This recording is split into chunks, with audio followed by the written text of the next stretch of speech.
Today, Kanye West storms out on Tim Pool. A Biden official is charged with felony theft, and Elon Musk may release Twitter files on free speech suppression. We've got all of that and more coming up, and it all starts right now.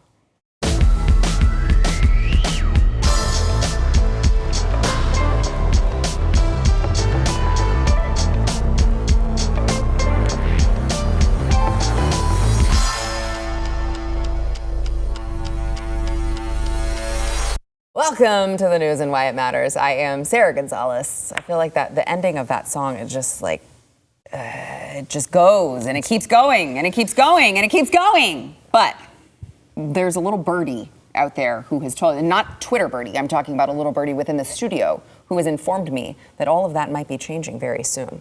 And by might, I mean it will. I just don't have a timeline for you yet. So stay tuned for that. I'm joined today by Alex Stein, BlazeTV host of Primetime with Alex Stein, and John Doyle, BlazeTV contributor and also host of Heck Off Commie. Yes. Which you look very dapper today. Thank you. Yes. And I also have posted recently, so we've broken our drought. No, you couldn't. So go check out the brand new content over at Heck Off Commie. Make sure you subscribe while you're there. You're welcome, John. You can pay me later. Okay. So last night, when I joined, there were 99,000 people watching the live stream of Timcast IRL over with Tim Pool. There was Nick Fuentes, Kanye West, and Milo Yiannopoulos. And Kanye, of course, Tim said, I'll give you a platform to come talk about all of this recent controversy, say what you need to say. And Kanye stormed out, I think, what was it, like 27 minutes in? It was not long. And he stormed out after Tim Pool. I think Kanye was the one who actually brought it up, and Tim Pool, I think, pushed back a little bit on what people are calling anti-Semitic views. And let me play this exchange. Watch. And when I found out that they tried to put me in jail, it was like a dog was biting my arm, and I almost shed a tear, almost. But I still walked in stride through it. Yeah. I think they've been extremely unfair to you. Who is they, though? We can't say who they is, corporate can we? Press. I'm not using I don't use the word as the way I guess you guys use. I'm talking about. It is them, though, isn't it? I mean, because because when you think about it, consider it. In 2018. What do you mean it's not? What do I mean? Like, okay, so how about? Are you leaving? Are you referring to the press? He's gone. Oh, not a good look for Kanye, I feel. I want to hear your opinions, gentlemen, but I felt like Kanye was trying to put those words in Tim Pool's mouth, and Tim Pool was trying to say, no. When I'm saying they, I'm not meaning the same they that you're meaning. So I just want to clarify. You're here to give your viewpoint, and I'm allowing you to do that, but I'm just giving my viewpoint. And Ye storms out. Really awkward moment. What say you? Well, I mean, when they say they, quote unquote, that's like the royal we. So I don't believe Tim and Kanye were talking about the same they. They weren't. So which is, I think, what Tim was trying to explain and clarify. Exactly right. And, me, as the biggest guest that's going on Tim Pool this week, I'll be on Thursday night, way bigger than Kanye. My views will be way bigger, but don't worry about that. My point being is, obviously, Kanye is a huge guest, and he has to capitulate to him a little different than he would to me, right? But there's an hour before the interview where you talk and you kind of hang out and you get to know him. And I'm just guessing this, just as a friend of Tim, as a person who's been on the show, and as a person that likes Kanye, I'm guessing that's where they had some sort of beef. Because in the interview, he called out Tim. He said, I'd be good for the black vote. So it looked like there was already heat before the interview, in my opinion. Well, so I'll tell you this, because I did watch quite a bit of this after Kanye stormed out. And there was one part where Tim actually said, I wish we had filmed the meeting beforehand, because none of what he said, it was great. None of this came up. Like, we talked about other things. We were talking about Ye 2024. And so I really wish that we had just filmed that, because that was a much better exchange than what happened here. Yeah, this was a really good opportunity for everybody, and it's tough to see how anybody could walk away from it feeling satisfied, because if you're, the Kanye West campaign team, this is a huge media hit opportunity for you to come on, pitch your campaign, try to get your ideas into the mainstream, and it didn't exactly seem to fare out too well for them in that capacity. And also, if you're Tim Pool, I mean, this is a big opportunity for you. You've got a huge guest, probably one of the biggest, probably the biggest guest you've ever had on, but at the same time, it's like, who really has the leverage there? I mean, Tim Pool getting the Kanye West interview is huge, but him losing that isn't exactly going to take him down from basically like A-list media status. Right. I mean, everybody wants to get on Tim Pool. This isn't going to break him. He's already been made. He's like solidified. Whereas Kanye West is also a huge star, but within the media realm. He has to find a way to translate that into a political sphere. And when he's coming on to, Tim Pool, which is probably one of the biggest shows other than like cable television, for your base, people who are sympathetic at least to right-wing ideas, your job is to be palatable to those people. And you probably do have the clout to be able to walk out on those interviews, but it's like you are in a different sphere now, and you're going to have to kind of adjust your conduct if you want to be successful in that sphere. So I think they probably could have prepared a little bit better for that. Yeah, because it's like, I mean, if you want to be president, is what the objective is, right? Convince me that you can go to a meeting with, Xi Jinping in China and be diplomatic and professional if you can't go on Tim Pool and last longer than, a half an hour before you just walk out because someone hurt your feelings. And that's the thing, you can say like, oh, well, we're going to run a campaign of no BS. We're not tolerating these. I think he called it like a hit job or something. I watched the footage. It didn't exactly seem that way. I feel like people who are working in right-wing media probably have a pretty good barometer to detect when something is a hit job. But also there's a lot of, those sorts of things on our side too, people setting each other up for things like that. But the bottom line is, if you are going to have ideas that are on the fringe, that are edgy, and the system is the way that it is, you're going to have to try to play ball. You're going to have to come in and be like, okay, my job in this interview is to normalize my ideas in the mainstream. And maybe I'm going to have to be tactical with how I present those ideas. Maybe I'm going to have to be tactical with how I interact with the other people. But that was the objective. That was their win condition, and they didn't meet it. And it actually gave pretty good opportunity for everybody in, more mainstream establishment right-wing media, and then, of course, all the left-wing media, to paint people now who are claiming to be more right-wing, more Christian than Trump, people who want to be pro-America, America First nationalists, paint those people as basically like low IQ, mentally ill people. And that's like now the consciousness that has been solidified for those types of ideas because of these types of appearances. Kanye also strikes me as someone who is just constantly being gaslit by, his, the Kardashians, the media, all of these people. I mean, look, I wouldn't consider him a very stable individual. No. But he has spoken out about a lot of things, including abortion and all of the disgusting things that go on in Hollywood. And I feel like they gaslight him and they make him sound like he's the crazy one. I mean, take all of the stuff that he's called out about Hollywood and just that fashion industry. And then we're talking about Balenciaga and all of this weird stuff that's going on with them. And I feel like Kanye's over there like, guys, this is what I'm trying to talk about, but you people think that I'm crazy. Maybe it's because his delivery is like a little bit crazy. Well, you nailed it. And I was talking to John before this because, listen, I think now when you put Kanye and he has to actually express his views, and especially these views are dark, they're hard to articulate, a lot of them. It's not very easy. You sound like a conspiracy theorist. Exactly. So it's hard to articulate. If I was managing Kanye or giving him advice, not that I would be the one to give anybody advice, but I think that his music, he's such an incredibly talented artist. I feel like he could use his music to expose a lot of these subjects by actually talking about it in his 3-minute song, then a 2-hour podcast on Tim Pool. That doesn't fit his unique skill set. So for me, I just see him like on these interviews.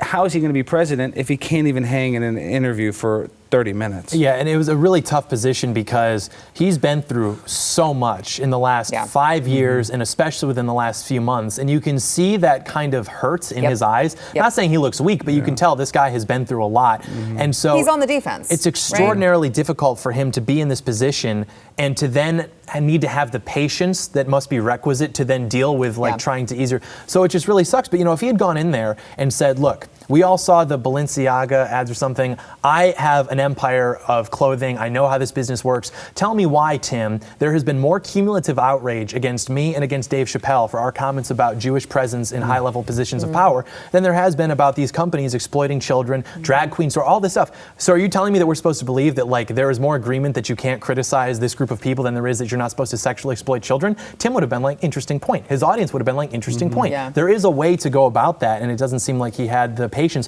which is an extraordinary amount of patience he would have had to have, but it just didn't seem like he had it. Yeah. So I want to, now that we're kind of on the same vein of talking about all of the disgusting sexual exploitation that's happening to children in that industry, is fascinating when you talk about the Balenciaga scandal, because yesterday, The View was complaining that the Balenciaga ad that was featured, featuring the children and the bondage teddy bears and all of this stuff that we've been talking about at great lengths lately, they said it fueled the far-right groomer narrative. And then they were like, oh, by the way, the photos are so distasteful, we can't show them. Watch.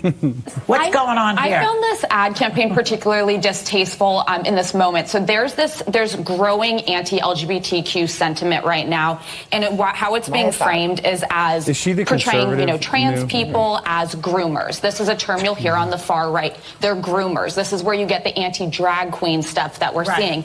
So Balenciaga played right into their hands by having kids in a sexualized manner, carrying something that represents, sex acts. I think it was a really bad misstep at a moment where it's just kind of a dangerous time to even give credence to those kind of insane takes. Yeah, I mean, we can't even show the picture because it's so distasteful. But what's also very distasteful is like Balenciaga lately. I mean, their stuff is just ugly.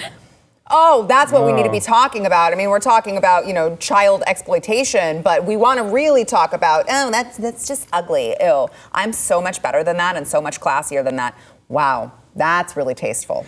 Yeah, and I'm not even a fashion expert, but a lot of Balenciaga's fashion is about like making household Asics and then making it artistic. So it's kind of like a tongue-in-cheek, what normal people like, and then giving it the glitz and glamour, making it expensive. And that's kind of what these ads did. It's kind of like a dog whistle. Like the normal person wouldn't know that is a Supreme Court document talking about the normalization of child porn, but they do. Like these elitists, the people that can afford this, they get the inside joke. So exposing these people, Balenciaga, they deserve what is coming for them, but like I said, The View defending them, and they're never going to have any sort of repercussions for this. This will only help them and give them more clout. The lack of self-awareness you have to be like, oh my gosh, these far-right conspiracy theorists, they take out anything and they claim that we're trying to sexually exploit children. Oh, but by the way, we can't show these pictures. Yeah, you could so easily do an ad or a story time where there's some dude in a Vineyard Vines pullover just reading a book to a child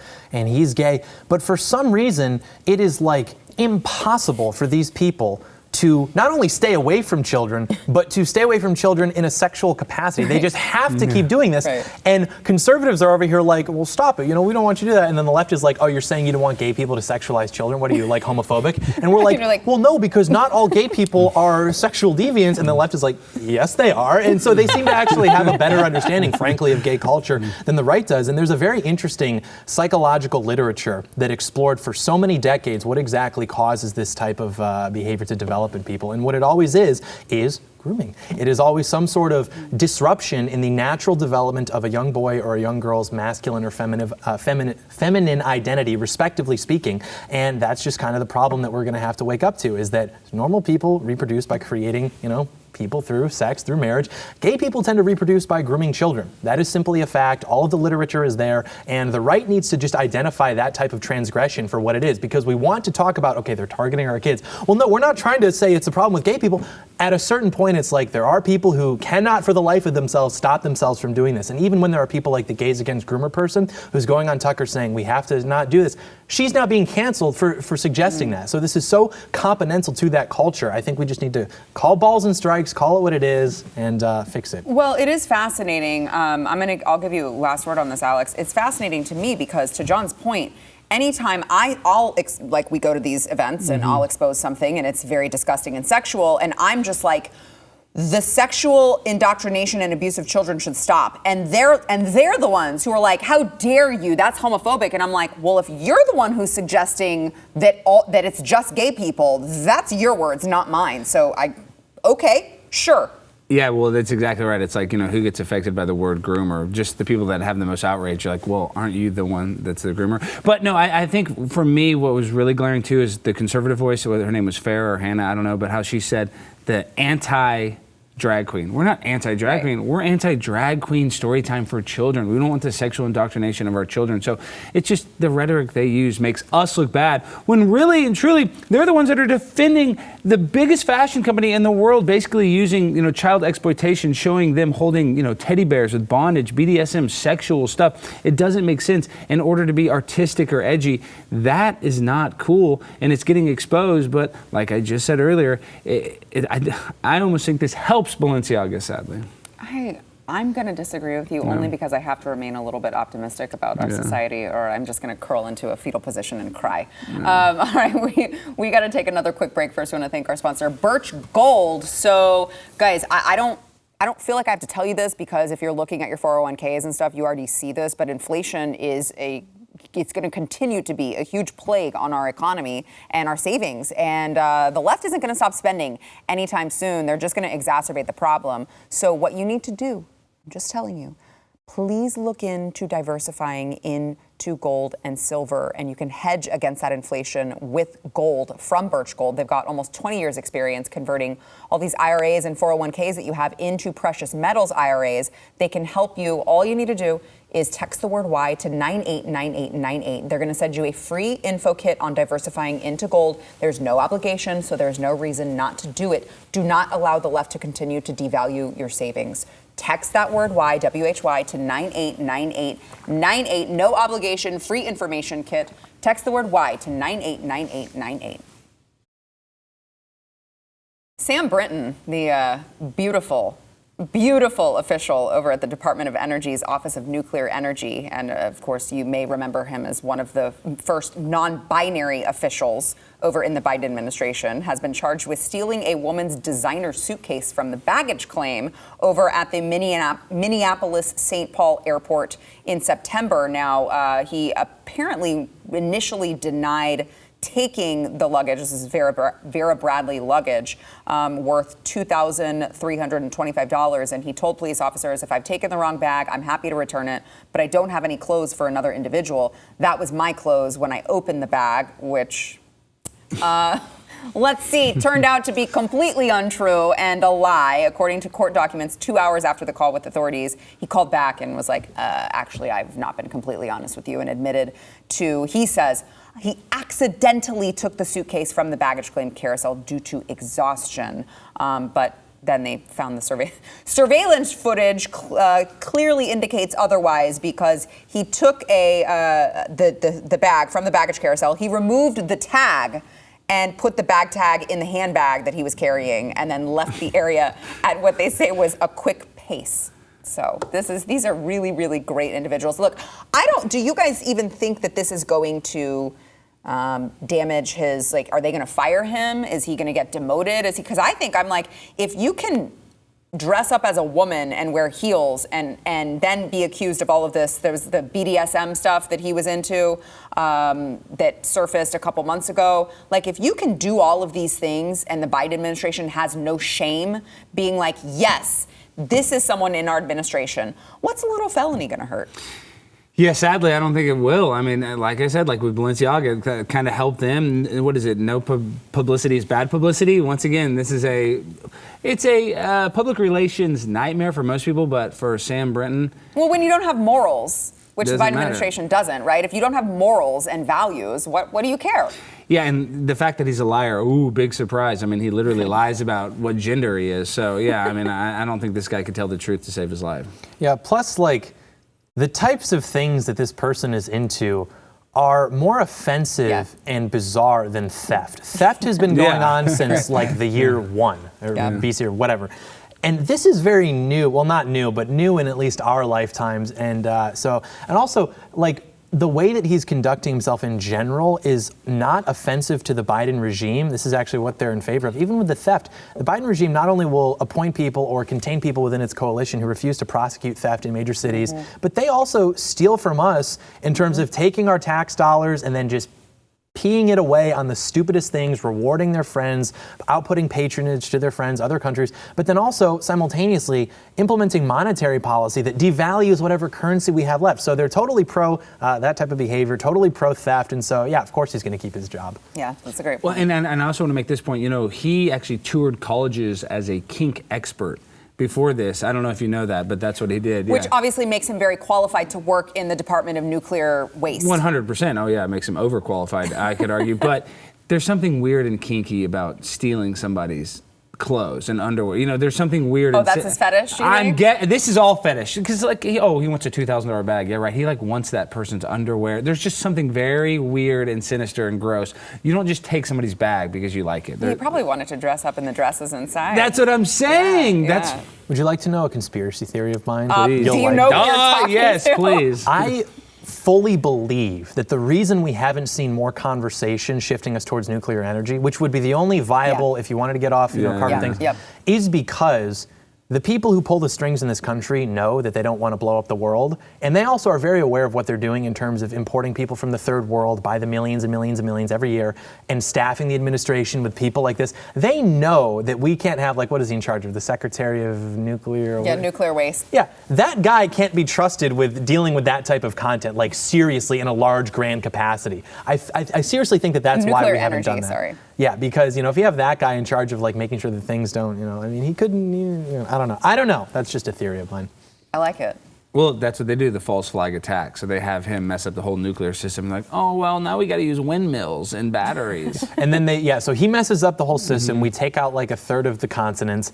And then Sarah Gonzalez just reads the story like this is something that happened. And then they weaponize the post 9/11 DOJ legal infrastructure to crack down on American patriots. You are, stochastic terrorism against marginalized communities for like accurately reporting on an event. And then they raid the Blaze studios. We all go out in handcuffs.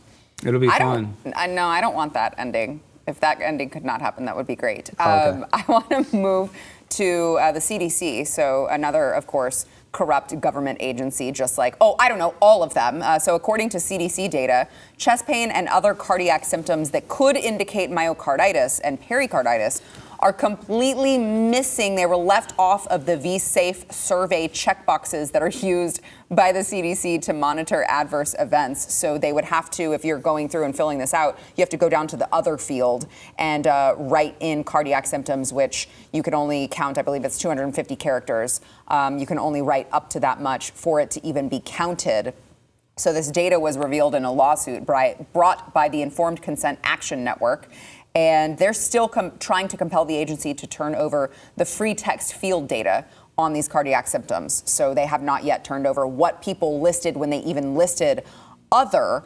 But they, of course, limited all of these checkboxes to very minor symptoms like fatigue, your pain at the injection site, all of these minor things where they could go, well, the adverse events are mostly just minor. They're just very rare that you would get a blood clot, but probably don't take this particular brand because it's really, it is giving the blood clots. And, also, we don't want to tell you that, so we'll tell you in about 75 years when we're going to drag this out. It's really, I can't think of a greater scam on the American public than all of it. Mm-hmm. All of it. Because you go back to the emails that, we have from Dr. Fauci at the very beginning. Clearly, there were conversations that were happening that indicated that they knew more about this than they let on to the American public. Yeah, it's called the Hegelian dialectic. They had a problem, reaction, solution. The solution was always free, mandatory vaccines, but they had to create a reaction that got everybody scared to death. So they're able to do that with something that has existed. SARS, sudden acute respiratory syndrome, and MERS, Middle Eastern respiratory syndrome, have existed for years. Mm. And they're basically able to weaponize the 2020 flu season, which was normal and probably, worse than normal, into such fear-based, trauma-based mind control that everybody went out and tried an experimental vaccine that was only tested on 8 mice. So I'm not surprised, and there will be a time when we can speak more freely about that. And when that time comes, I'll be happy because still, sadly, I'm still afraid to express how I truly feel about the vaccine. Well, that's the new one. So the old one, the original one, I should say, they're like, if you're pregnant, you should get it. You should totally get it. You're breastfeeding, you should get it. There were absolutely mice aside, no experiments on whether or not that was going to pass through, how badly, if it was going to go away. And they were just like, yeah, take all of it. And now they're trying to cover their tracks by not listing any of these serious side effects as, an adverse reaction. Well, I just want to say this. No allergic reaction is what they said. There's no safe and effective that you are not allergic to this. It's impossible. 100% safe and effective. Never happened in the course of human history, but now it did. Yeah, that's why I never quite resonated with a lot of the anti-China sentiment we were seeing from the right. China lied, people died, things like that. Because ultimately, it was our government not only doing this to us, but for no good reason. Like, it would make sense if everything they were saying about this were true, and then we could point the finger at China. But all of the numbers were like completely unalarming. Everything that they said was going to happen didn't happen. It was basically just like another variant of, the seasonal flu. And then all of this had to happen because of our government. And then a lot of, more establishment types, rhinos, want to be like, oh, this is China's fault. People are like, yeah, Chi-coms. And it's like, no, the people you voted for are the people who did this to you. Mm-hmm. And tried to cover it up by there was no gain of function research. We didn't send money to the Wuhan lab. It's that cumulative tyranny that we live under between the media, between the government, between the corporations, all coming together. And, because if the media didn't cover it, this never would have become a huge thing. So they all knew what they were doing. It was all planned. And then they want to point the blame at like some country that people don't even know where it is on a map, probably. Right. By the way, as we're talking about all of this COVID stuff, just want to let everyone know that Twitter has apparently dropped its COVID-19 misinformation policy that it was previously using to keep people from spreading misinformation that turned out to be true like 6 to 12 months later over on their platform. So go crazy over on Twitter. Say whatever the hell you want about COVID. It is now allowed under Elon Musk. All right, we got to take a quick break. We'll be right back. Like they say, YouTube is getting more lenient with it, but still, I'm afraid to say. We're talking about Elon Musk.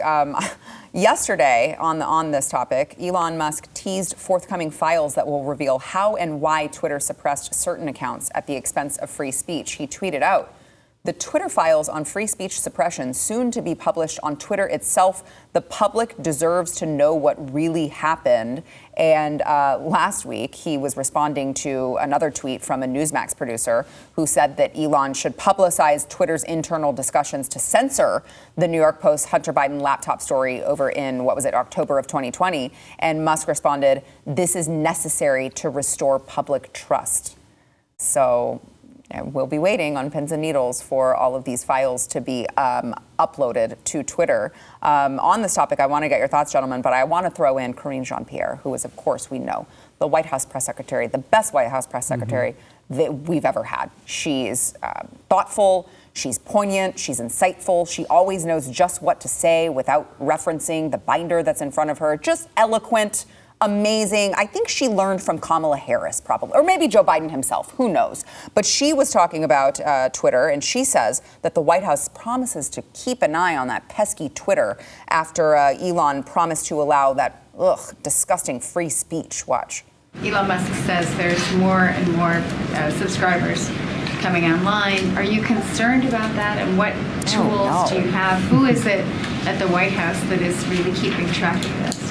So look, this is something that we're certainly keeping an eye on. And look, we have always been very clear.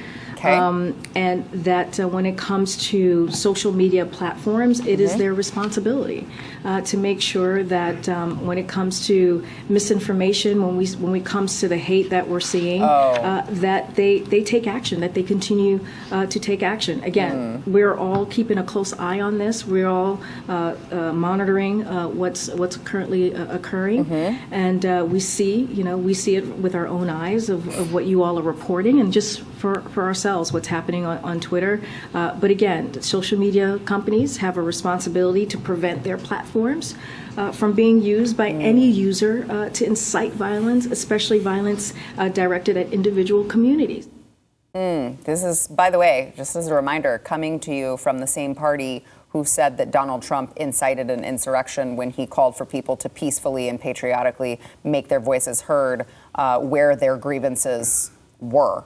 So just a reminder. And by the way, she did slide in when she said, well, we need to monitor for misinformation and also for hate. Yeah. Okay. What qualifies as hate? I'd love to know.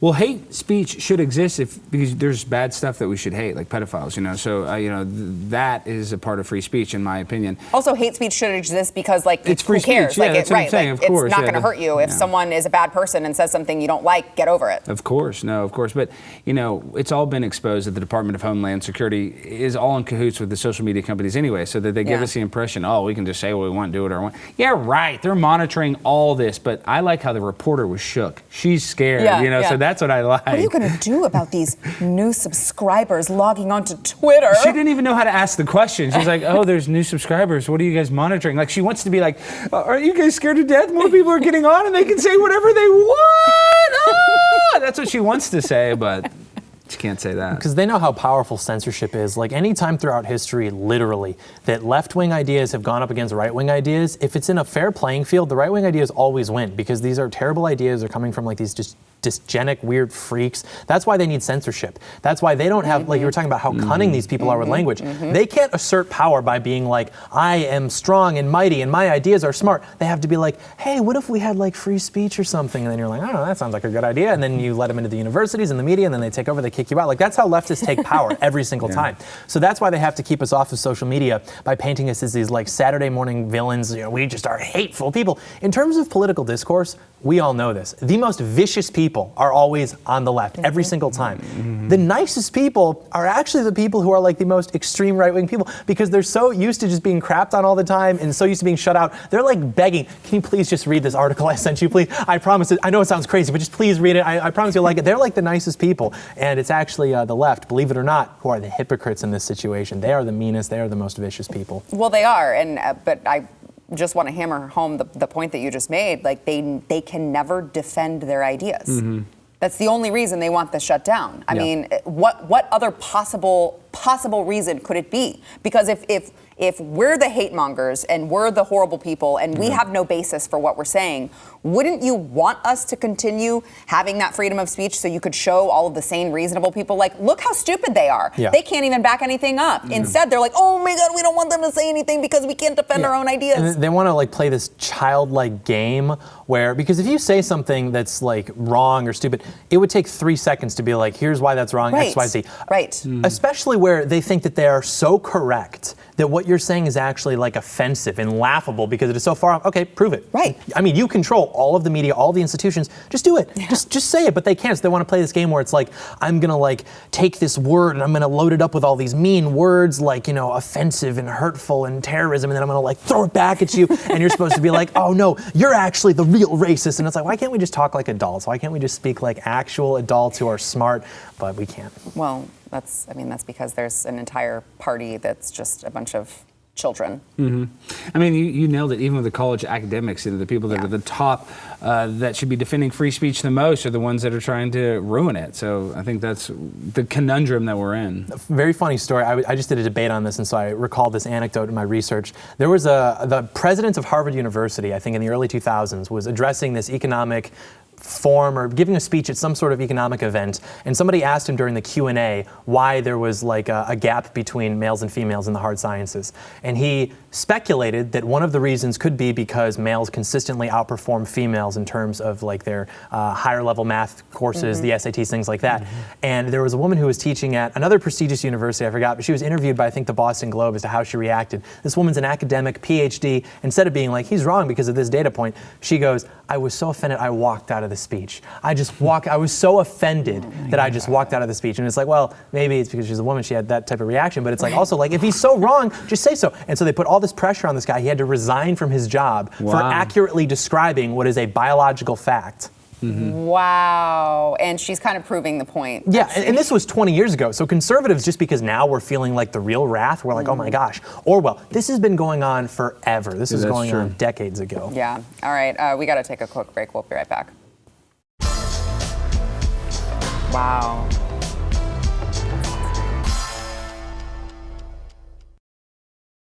Yesterday, at a Mojave County Board of Supervisors meeting over in Arizona, Supervisor Ron Gould said that he was told he would be arrested if he did not certify the midterm election in Arizona. Watch. I vote aye under duress.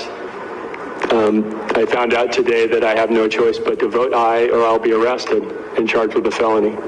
I don't think that is what our founders had in mind when they used the democratic process to elect our leaders, our form of self-government. And I find that very disheartening. With your vote of 4 ayes and 0 nays, you've approved item 1B. Anything else for the good of the order? We're adjourned. Yesterday, just to add to this, Katie Hobbs asked a judge to order Cochise County officials to certify the election, which she claimed is an obligation under Arizona law. So the county officials were refusing to certify this particular election, and 2 Republican county supervisors delayed the canvass vote until Friday when they requested to hear additional concerns over the certification of the ballot tabulators. And look, it's just fascinating. Hobbs is, by the way, required by law to approve the statewide canvass by next week, and Cochise votes would be excluded if they are not received in time. But, I just feel like this is sort of kind of the things that we were talking about when we said, like, hey, it's probably a conflict of interest to put the person who is in charge of making sure that the elections are fair and safe and adjudicated properly. It's probably a conflict of interest for that person to run for the office, the highest office in the state. I don't know, because maybe weird things will happen, and maybe that person will push for judges to order these counties to certify the election. And by the way, if that's true, then this is all just a charade.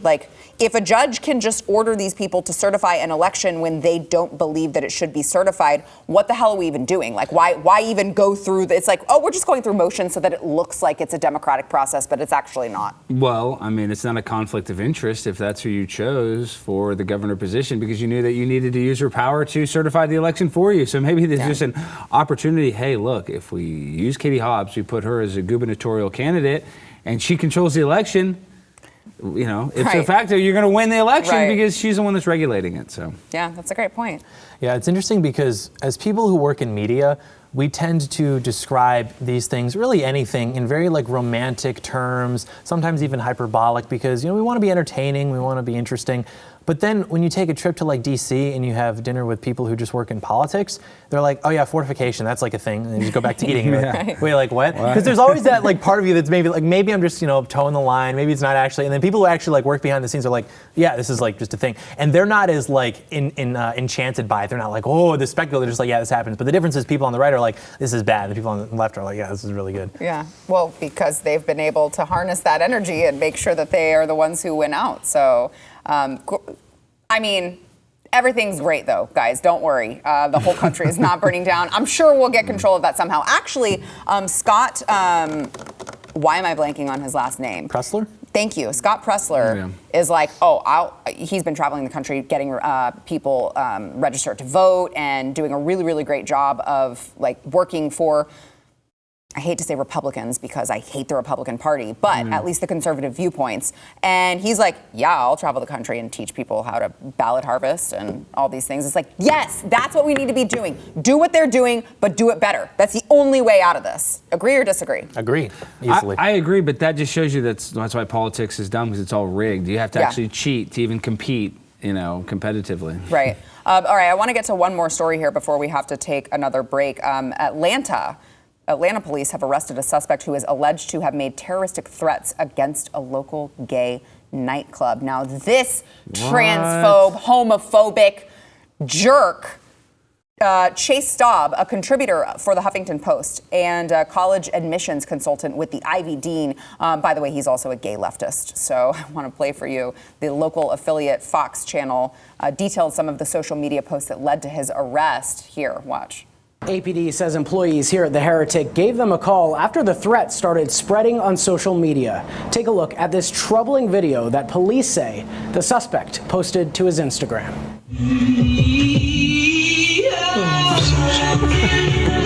Screen recordings of the apparent threat spread quickly through Atlanta's gay community over the last few days. Detectives with APD's Homeland Security Unit identify the man holding the weapon as Chase Staub. anytime we have verifiable threats made against the public, we take that very seriously. Investigators say it's not a gun, but a pepper spray gun. They're considered in the state of Georgia a terroristic threat. Police say the series of videos posted to Staub's Instagram story led to his arrest. So, of course, as you would expect, after the initial reports surfaced, many claimed that this particular venue had been targeted because it was an LGBTQ nightclub. So I guess that man is just very, very homophobic, must be. Well, I mean, he was going to go there with his pepper spray gun, so I mean, at least their, pizza would have a little pepper to put on it or whatever. It's at that club. They have a little seasoning to add to their food. I don't know what they serve there, but yeah, obviously that guy's not really a threat. But we'll see. I'd like to know if his Instagram account is still up. If he lost that, I wonder. Oh, I'd also like to know if he's going to be charged with a hate crime, as we were discussing. Well, not we, but they keep discussing with this other recent Club Q shooting. Is that we have to charge him with a hate crime. Yeah. We should also then charge this man with a hate crime as well. Yeah, totally agree. I don't even know what the legal justification, but just do it. Throw the book at him. I thought that this was going to be one of those stories where they call in a threat so that the business has the opportunity to be like, oh my gosh, we're being targeted. Because every time you hear about these stories every week where it's always like this big hoax, and then it turns out that it was a member of the supposedly victimized community that did the thing as a false flag, and then immediately the media just sweeps it under the rug, like every single time. Yeah, well, it was weird because I kept hearing about that the Walmart shooting that happened over Thanksgiving break, but only on Twitter. I wasn't reading anything in the mainstream media, and then someone brought to my attention that the gentleman, I guess, was black, and I was like, oh. Yeah, I was. That's why they didn't want to report I had just done Tim Pool, and I was in the hotel room, and I heard, because I had the news on, and they weren't announcing the name of the shooter. And I think Ann Coulter, I think it's Coulter's law, that the longer it takes for them to announce the name of the shooter, the more likely it is that it's a minority. And I was like, this guy, a Walmart, and it was like a manager going in, I was like, no. Yeah, I mean, again, really tragic, and obviously the guy was very mentally ill. I wouldn't blame it on the gun or, some sort of the Democrats or the Republicans or anything, but very fascinating that they didn't report on that. It's just a very clear social experiment of what they will report and what they won't. And, with this guy, with the pepper spray gun, he's just obviously looking for attention, and he got that attention, and, it's just, come on, give me a break. They want to have fake outrage. It's just a gay guy being dramatic. Okay, so do you think... No. So do you think, really quick, John, to your point, the Club Q shooting, they still have not... I mean, the media has not really spoken very much about that particular guy. We've just learned from court documents that he's identifying as non-binary.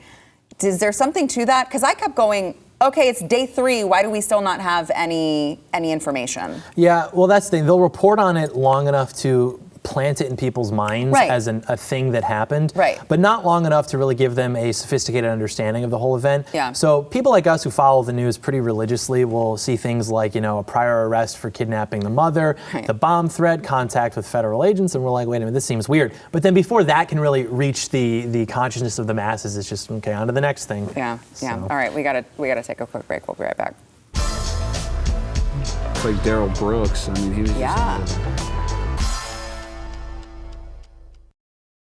Yesterday, the Biden family unveiled the 2022 White House Christmas decorations, of course, hanging their usual stockings for each of Joe Biden's grandchildren.